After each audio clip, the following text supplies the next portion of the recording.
नमस्कार, बस्तर सियान में एक बार फिर आपका स्वागत है। और जैसा कि आप सभी जान रहे हैं, भानु प्रतापपुर उपचुनाव होने को है और तमाम जो पॉलिटिकल पार्टीज़ हैं, अपने-अपने तरीके से मतदाताओं को रिझाने की कोशिश कर रही है। और एक बात इसमें ख़ास ये मुझे नज़र आ रही है कि दोनों ही पार्टियाँ आदिवासियों के हितों की बात करती है और आदिवासियों के हितों के लिए न जाने कितने तरह के वो काम करने को उतारू हैं।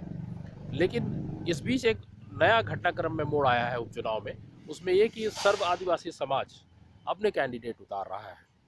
अब ये सर्व आदिवासी समाज को पता नहीं क्या सूझी, क्या उन्हें इन पर भरोसा नहीं है, जो तमाम पॉलिटिकल पार्टीज़ वहाँ जो कंटेस्ट कर रही हैं।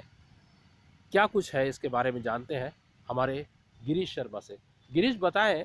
मैं कह रहा था कि उपचुनाव में अब आदिवासी समाज, सर्व आदिवासी समाज अपने कैंडिडेट उतार रहा है, तो क्या है, क्या मसला है, क्या हो सकता है, क्या उन्हें भरोसा नहीं है क्या?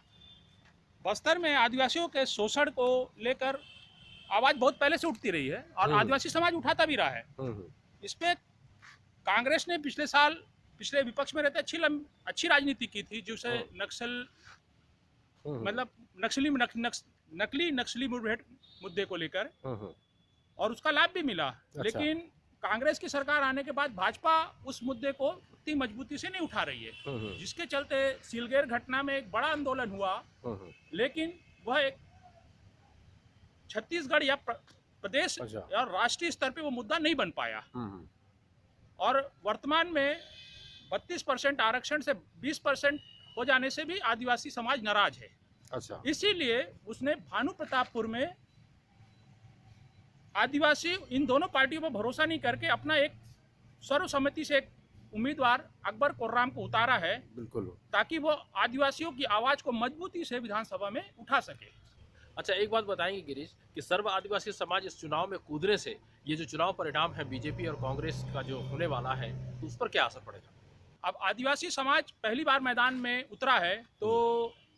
इसका क्या असर पड़ेगा, ये पहली बार है, इसलिए कुछ उसका आकलन सही नहीं बताया जा सकता कि हम्म। क्या असर पड़ेगा। लेकिन ये है कि इसका कुछ भरोसा नहीं है, इसलिए दोनों पार्टी सकते में है कि ये किधर का समीकरण बिगाड़ेगा। हम्म। और खास बात ये भी है कि इसमें इस बार आप और जोगी कांग्रेस भी चुनाव नहीं लड़ रही है। अच्छा। तो उसको पिछले विधानसभा चुनाव में भी 20,000 वोट करीब करीब मिले थे। वो वोट भी अब किधर जाएंगे किधर नहीं जाएंगे, इसलिए विधानसभा उपचुनाव इसलिए महत्वपूर्ण हो गया कि सर्व आदिवासी समाज ने अपना कैंडिडेट उतार देने के कारण ये त्रिकोणीय मुकाबले से किसका पलड़ा कब भारी पड़ जाएगा, हम्म। इस इस पर सस्पेंस तो बरकरार हो गया है। चलिए, बीजेपी और कांग्रेस के बीच में मची रस्साकसी के बीच में अब देखते हैं ये सर्व आदिवासी समाज क्या कर पाता है। ये तो चुनाव परिणाम पता लगेगा। कुछ और आप कहना चाह रहे हैं?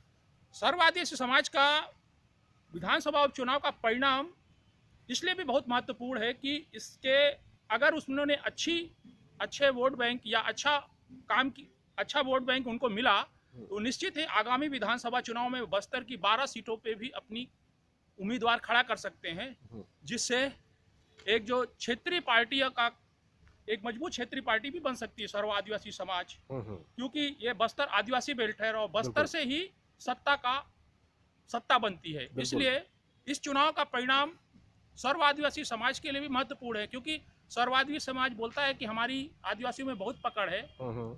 इस चुनाव में उनका वोट कितना मिलता है उससे वो साबित हो जाएगा। चलिए, देखते हैं अब ये पकड़ कहाँ तक पकड़ पाती है इस चुनाव परिणाम को। अगली बार अन्य किसी मुद्दे के साथ में आपसे जरूर भेंट करेंगे, लेकिन जाने से पहले एक छोटी सी गुजारिश है, हमारे चैनल को आप सब्सक्राइब कर दीजिए। और भानु प्रतापपुर उपचुनाव तक हम आपको अलग अलग मुद्दों को लेकर के भानु प्रतापपुर सेंटर्ड कुछ बातें गिरीश शर्मा से जाहिर तौर पर चर्चा कर आपको बताते रहेंगे। धन्यवाद।